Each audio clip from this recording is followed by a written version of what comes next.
सीधा आपको लिए चलते हैं भोपाल, जहां पर किसान आभार सम्मेलन चल रहा है। मुख्यमंत्री डॉक्टर मोहन यादव संबोधित कर रहे हैं।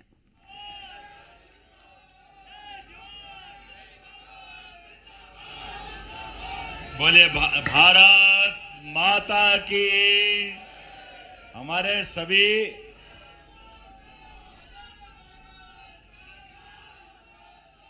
बोले भगवान बलराम की। आज के इस अवसर पर जब यहाँ किसानों की सभा हो रही है तो कितना सुखद संयोग है। किसान इधर और किसान के बेटे आपकी सरकार में आपका साथ दे रहे हैं। यह आशीर्वाद भगवान बलराम का है। हमारे लिए सौभाग्य की बात है। किसान के लिए यशस्वी प्रधानमंत्री श्रीमान नरेंद्र मोदी जी, हमारे राष्ट्रीय अध्यक्ष श्रीमान जगत प्रसाद नड्डा जी, जोरदार अभिनंदन करो अपनी इस भावना के आधार पर।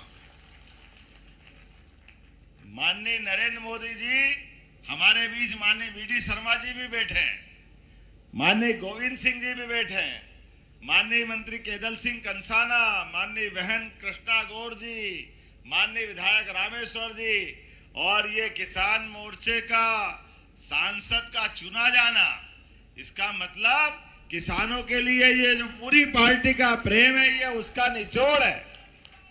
हमको क्या मालूम कि सांसद बनना तो किसान मोर्चा का अध्यक्ष बन जाओ। ये जो किसान मोर्चा का अपना महत्व है, केवल किसान किसान किसान, ये यशस्वी प्रधानमंत्री और हमारी पार्टी का पूरा दर्शन है। मुझे मालूम है इनका नाम ही दर्शन चौधरी है, तो चौधरी तो हम सब अपने अपने गांव घर के हो सकते हैं, लेकिन इस दर्शन से सुदर्शन दिखाते हैं। भगवान कृष्ण का सुदर्शन, परमात्मा की दया से जोरदार बोले गोपाल कृष्ण भगवान की।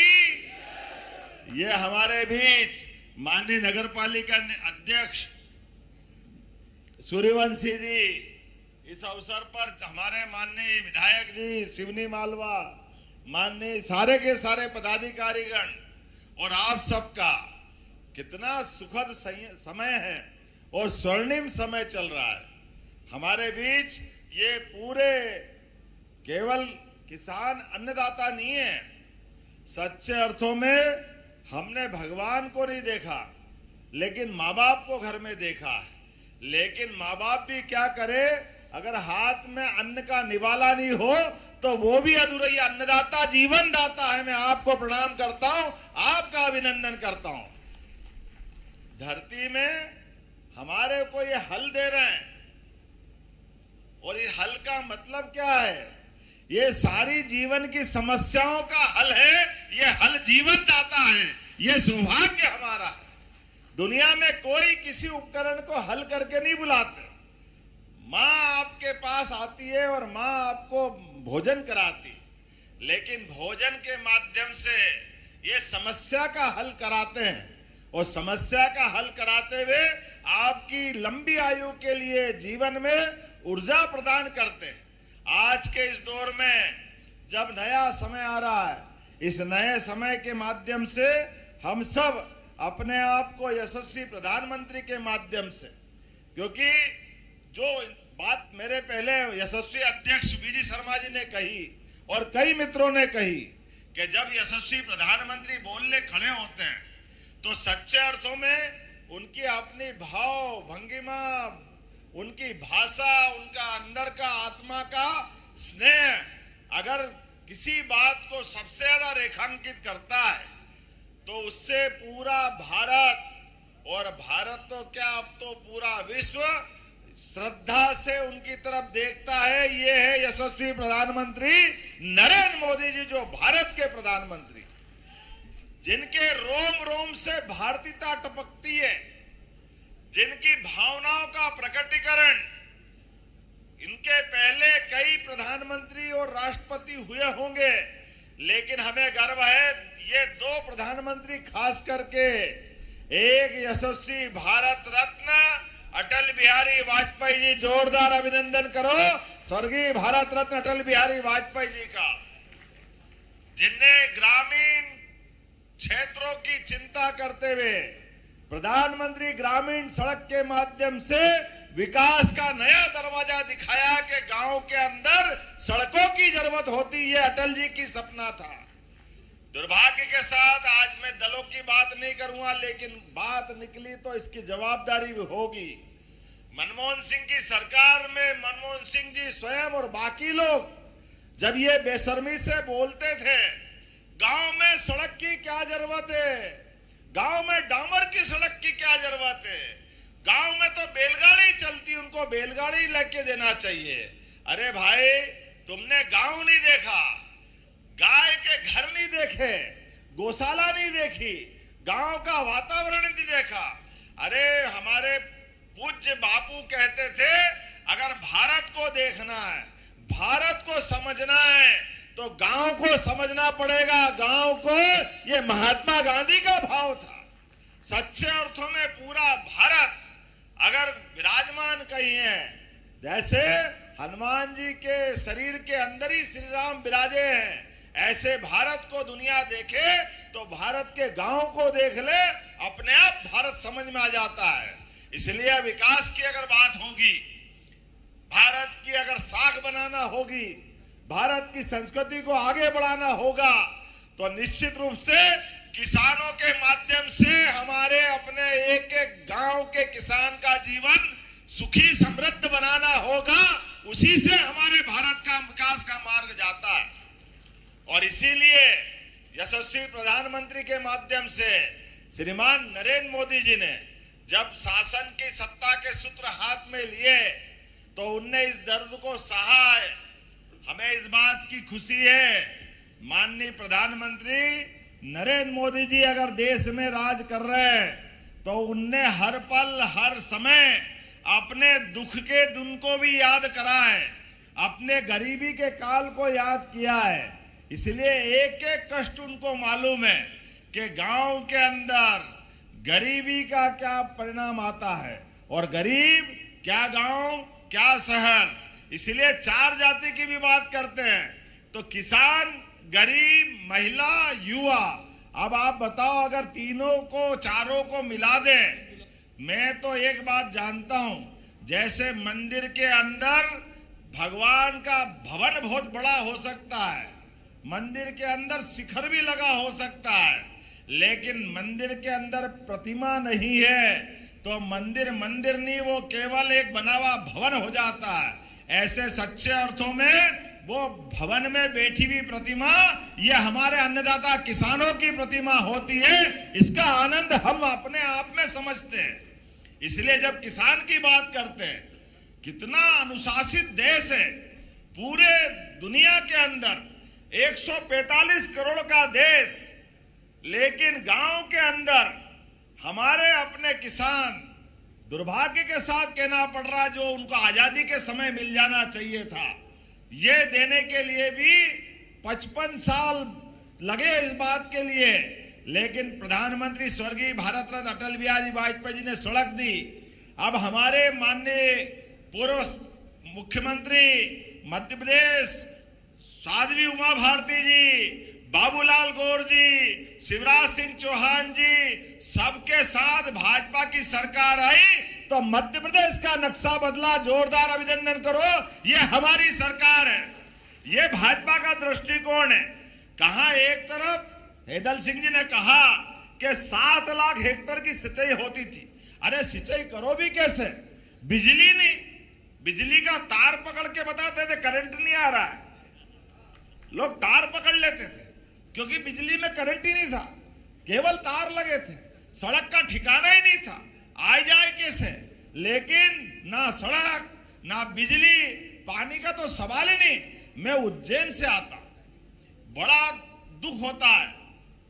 1977 में योजना बन गई थी नर्मदा विकास प्राधिकरण के माध्यम से, पूरे प्रदेश में किसानों की जिंदगी बदलने के साथ साथ नगरों में पीने का पानी दे सकते हैं, खेतों में पानी दे सकते हैं, उद्योग में जल दे सकते हैं। इसलिए नर्मदा जी के माध्यम से ये बड़ा प्रोजेक्ट बना था।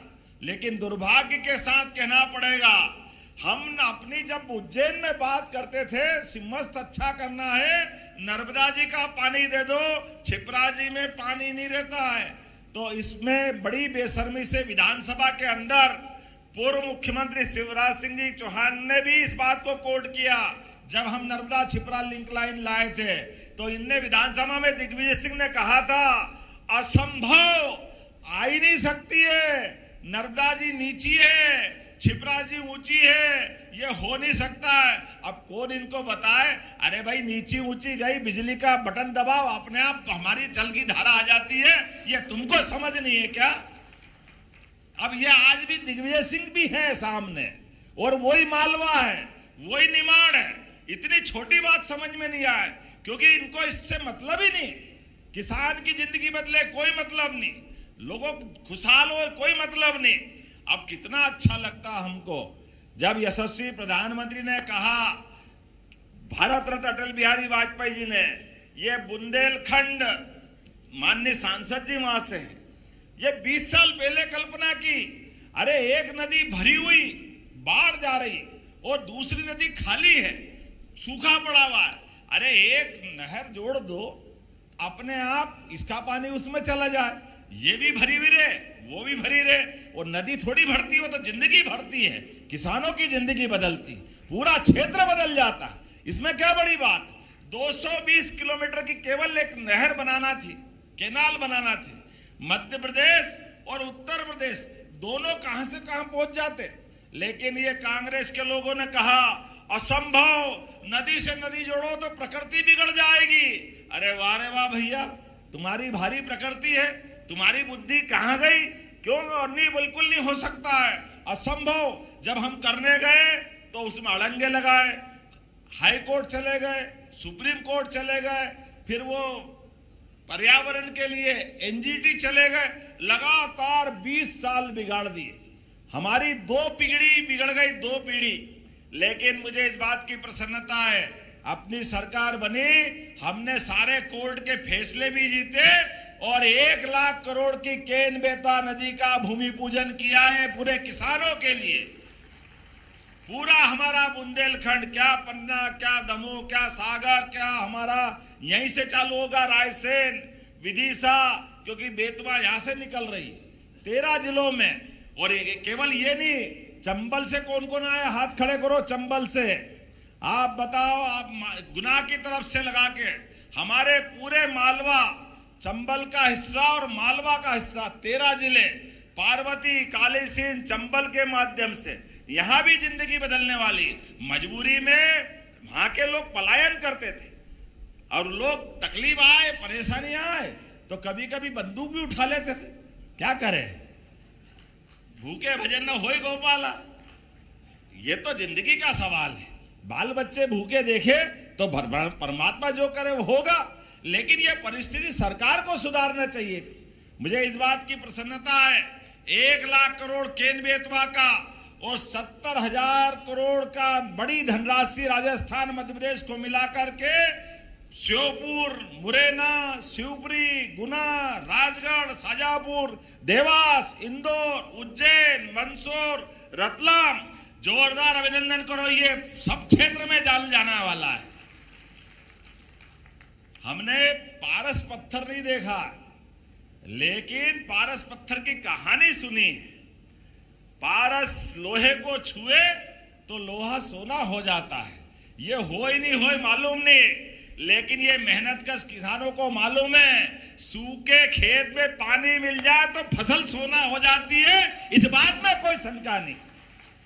किसानों की जिंदगी अच्छी करने के लिए इससे अच्छा मौका क्या हो सकता है। इसलिए इस बात की प्रसन्नता है कि हमारा ना केवल नर्मदा वाला बेल्ट, आप तो भाग्यशाली हो, अधिकतर भोपाल में भी नर्मदा का पानी आ रहा है, लेकिन अब ये इधर का पूरा हमारा मध्य प्रदेश का हिस्सा, राजस्थान से लगा के उत्तर प्रदेश का एक एक गांव, एक एक खेत, आप किसान मोर्चे के माध्यम से, किसान संघ के माध्यम से बता देना, कोई खेत खाली नहीं रहेगा। प्रत्येक खेत तक पानी पहुंचाने का काम अपनी सरकार के द्वारा किया जाएगा। और इसी के आगे अब हमारा निमाड़ का बेल्ट के बाद थोड़ा सा एक खंडवा, बुरहानपुर, ताप्ती मैया वाला बेल्ट, ये महाराष्ट्र से लगा हुआ है।